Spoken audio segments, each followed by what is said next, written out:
A2 motivational के अरविंद अरोड़ा जी को किन किन चुनौतियों का सामना करना पड़ा, आखिर क्यों टिकटॉक की पार्टी में उनको शर्मिंदा होना पड़ा। हेलो दोस्तों, मेरा नाम साहिल अंसारी है और आप देख रहे हैं द इनसाइड स्टोरी। तो आज हम बात करेंगे A2 मोटिवेशनल के अरविंद अरोड़ा जी की। तो चलिए शुरू करते हैं। ये कहानी उस टाइम की है जब अरविंद जी यूट्यूबर नहीं थे। वो अपनी पापा की दुकान पे बैठ के उनकी मदद किया करते थे छोटे मोटे कामों में। करीब 2 साल तक वो अपनी पापा की दुकान पे उनकी हेल्प करते थे। एक दिन वो अपनी फैमिली के साथ अपनी ननिहाल गए तो उनकी नानी ने बातों बातों में पूछ लिया कि बेटा ये बताओ आगे तुम करोगे क्या। तो अरविंद जी के मामा जी छूटते बोले, करना क्या है, पापा की दुकान पे बैठेगा। तो अरविंद जी हैरानी से पूछने लगे, आपको कैसे पता मामा जी। तो मामा जी बोलते हैं, बेटा हम तेरे पापा को अच्छे से जानते हैं, तू कल भी दुकान पे बैठता था, आज भी दुकान पे बैठता है, वो कल भी दुकान पे बैठेगा। उन्होंने सोचा कि यार मुझे ना अब अपने मामा को गलत साबित करना है। जो मामा मेरे बारे में सोच रहे हैं ना कि मैं अपने पापा की दुकान पे बैठूंगा, अब मुझे अपने पापा की दुकान पे नहीं बैठना। फिर क्या था, वापस आए और उन्होंने इंजीनियरिंग का फॉर्म भरा और उनका इंजीनियरिंग में सिलेक्शन हो गया। अब बात थी पापा को मनाने की। उनके पापा नहीं चाहते थे कि अरविंद इंजीनियरिंग करे क्योंकि उनका मानना था कि इंजीनियरिंग में कोई फ्यूचर नहीं है। तो उनके पापा ने उनको इंजीनियरिंग के पैसे देने के लिए मना कर दिया। अब उनको ठान लिया था अरविंद ने कि उनको इंजीनियरिंग करनी है।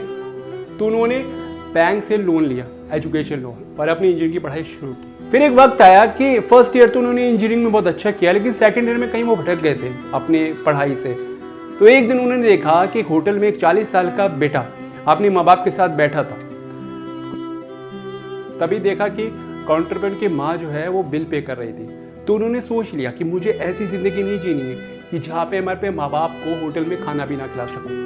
फिर से उन्होंने फोकस किया अपनी इंजीनियरिंग पे और मेहनत की और फिर उसमें पास हो गए। इंजीनियरिंग पूरी होने के बाद उन्होंने किसी इंस्टीट्यूट की फ्रेंचाइजी लेके किसी के साथ पार्टनरशिप पे काम करना शुरू कर दिया।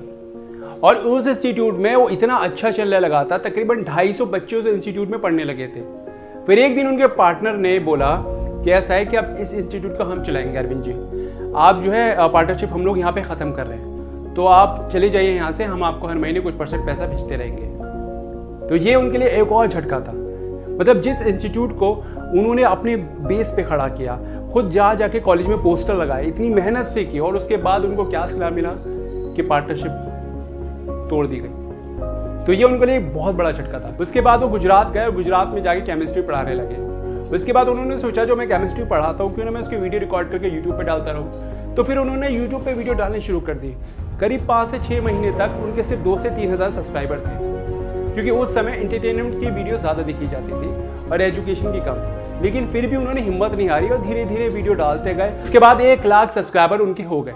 उस समय टिकटॉक पीक पॉइंट पे चल रहा था। टिकटॉक में सब एंटरटेनमेंट की वीडियो दिखाई जाती थी, लेकिन टिकटॉक अपनी इमेज को सुधारना चाहता था, इसलिए कुछ वैल्यूएबल कंटेंट वो अपने प्लेटफॉर्म पे लाना चाहता था। इसलिए यूट्यूब में कुछ एजुकेशन कंटेंट क्रिएटर है, उनको यूट्यूब ने अपनी पार्टी में बुलाया, जिसमें से अरविंद जी भी थे। अरविंद जी जब दिल्ली में उनकी पार्टी में आए तब उनको महसूस हुआ कि वहाँ पे यूट्यूबर को कोई वैल्यू नहीं दी जा रही। वहाँ के जो ऑर्गेनाइजर हैं वो सिर्फ टिकटॉक के कंटेंट क्रिएटर को वैल्यू दे रहे हैं। तब उन्होंने ठान लिया था अपने अंदर कि अब मैं इनको दिखाऊंगा कि यूट्यूबर है क्या चीज़। तो फिर उन्होंने टिकटॉक पे 500 वीडियोस बनाई और 7.5 मिलियन फॉलोअर्स गेन किए। दोस्तों ये बहुत बड़ा नंबर होता है। लेकिन तभी एक और झटका लगा, इंडिया ने टिकटॉक को बैन कर दिया और 7.5 मिलियन फॉलोअर्स उनके खत्म हो गए। अब वो कहते हैं ना, जब ऊपर वाला एक रास्ता बंद करता है तो 70 खोलता है। उसी समय यूट्यूब अपना शॉर्ट्स लॉन्च कर रहा था। उन्होंने टिकटॉक पे 500 वीडियो बनाए थे, तो उनको उम्मीद थी कि मैं शॉर्ट्स पे भी 500 वीडियो बना सकता हूँ। और फिर क्या था, आ गए वो शॉर्ट्स पे और वीडियो बनाना शुरू कर दी, और शॉर्ट्स से उनको एक नई पहचान मिली। सबसे पहले शॉर्ट्स बनाने वाले यूट्यूबर वही थे।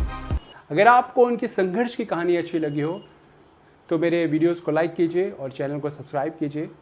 मिलते हैं एक अगली पर्सनैलिटी के साथ, एक अगले वीडियो के साथ। तब तक के लिए खुदा हाफ़िज़।